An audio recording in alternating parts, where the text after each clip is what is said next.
Hello friends, please like this video and subscribe to our channel and press the bell icon so that you will not miss any update. Now we will study one theorem on limits. So the theorem is, this is very important again from both the board exams as well as the entrance exams. So the theorem is limit x tends to a x raised to n minus a raised to n upon x minus a. The value of this limit will always be n times a raised to n minus 1. Yeah. So we have seen such example like limit x tends to 3 x cube minus limit x tends to 2 x square minus 4 upon x minus 2. So I can write 4 as 2 square. So this will satisfy the above condition, and hence the answer should be n means 2 times a is also 2 raised to n minus 1, so 2 minus 1. The answer should be 2 into 2 raised to 1, so answer should be 4, and we got the same answer, right? Let's prove this theorem. So we all should know one formula, a raised to n minus b raised to n.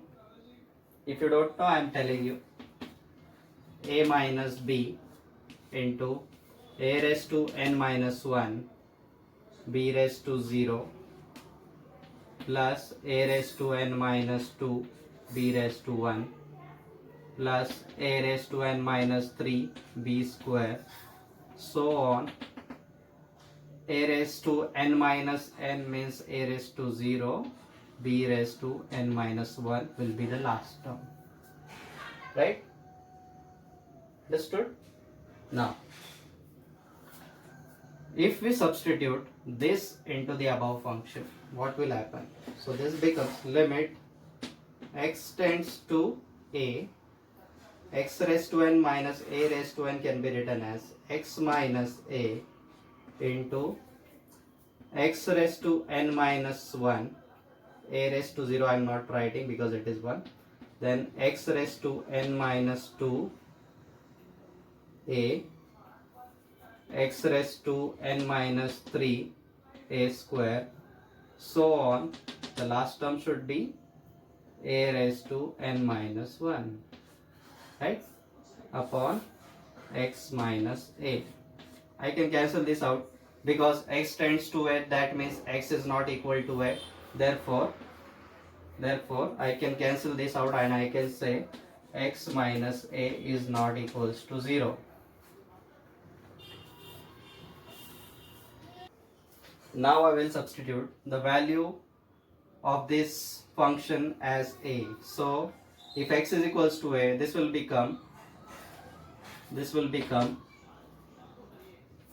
a raised to n minus 1 plus a raised to n minus 2 into a plus a raised to n minus 3 into a square, right? And so on. The last term will also be a raised to n minus 1. So if you observe carefully, this is a raised to n minus 1 plus n minus 2 into a raised to 1 will again be a raised to n minus 1. This is as per laws of indices. A raised to n minus 3 plus 2 will be a raised to n minus 1, and so on. This will be a raised to n minus 1. So what is your observation? A raised to n minus term is repeating for n times.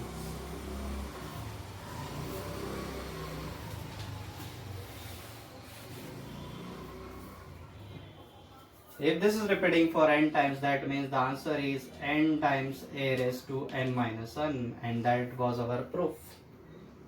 So limit x tends to a, x raised to n minus a raised to n upon x minus a will always be n times a raised to n minus 1, provided n belongs to set of natural numbers always.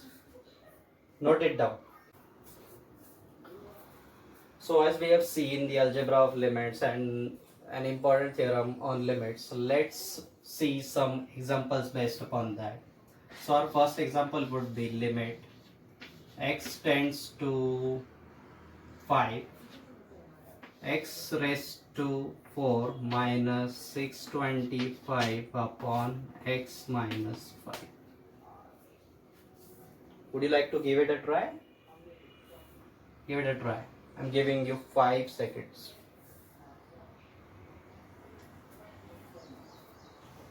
Alright, you must have got the answer. So it will be limit x tends to 5, x raised to 4 minus, I can write this as 5 raised to 4 upon x minus 5. And this is same as our theorem, right? X raised to n minus a raised to n upon x minus a. So what should be the answer for that limit? N times a raised to n minus 1. So here n is 4. 4 times a raised to, what is a? 5 raised to n minus 1, matlab 4 minus 1. So answer should be 4 into 5 cube. So what is 4 into 5 cube? 4 into 125. Yes, the answer is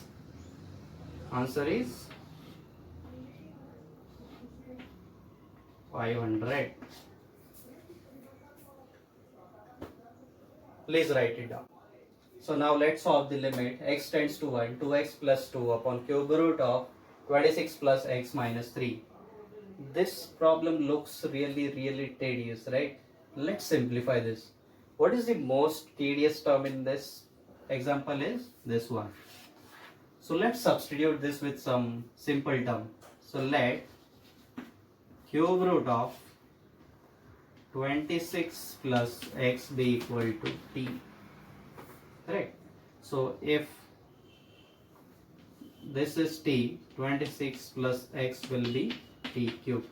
Correct me if I'm wrong. So what your x should be? So your x should be t cube minus 26. Simple. So are we good to go? So if your x is tending towards 1, what your t should tends to? What your t should tends to? Your t should tends to cube root of 26 plus 1. That is cube root of 27. I'm taking it from this. So that should be t is tending towards cube root of 27 is 3, right? 3 3s are 9, 9 3s are 27. Yes. So if x is tending towards 1, t is tending towards 3. So your limit becomes limit. Instead of x tends to 1, I'll write t tends to 3. 2 into value of x is t cube minus 26. T cube minus 26 plus 2 upon cube root of x matlab t minus 3. Let's solve this. Limit x tends to 3, 2t cube minus 26 2s are 52 plus 2 upon t minus 3. So now this has become limit t tends to 3, 2t cube minus 54 upon t minus 3, right?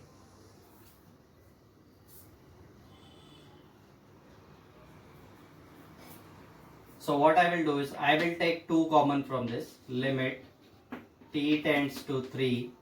If 2 is common, bracket will be t cube minus 27, right? 54 divided by 2 is 27, which is cube of 3 on t minus 3. And we know this formula, right? So let's substitute. Limit t tends to 3, limit t tends to 3, 2 into t minus 3 upon t square plus t plus 9. correct, upon t minus 3. You know this formula, right? T cube, a cube minus b cube. What is a cube minus b cube? It's a minus b into a square plus ab plus b square. So as per this should be t square plus 3t plus 9. Sorry if I'm wrong. So t minus 3 is cancelled, because if t is tending towards 3 means t minus 3 is not equals to 0. Now let's substitute the value. So this will be 2 times t square means 3 square plus 3 into 3 plus 9. It will be 2 into 9 plus 9 plus 9 is 27. Answer should be 54. Next example, limit x tends to 2, x raised to 7 minus 128 upon x raised to 5 minus 32. Yeah.